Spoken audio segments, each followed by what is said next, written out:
Články XML a multimediálne obohatenie. Články sa po odoslaní PDF konvertujú na XML. Spracovanie článkov môže trvať až 48 hodín.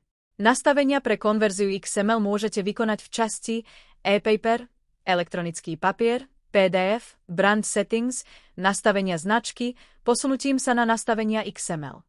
Automatická konverzia článkov je predvolene aktivovaná. Ak chcete, aby sa články pred zverejnením skontrolovali, zapnite druhý prepínač.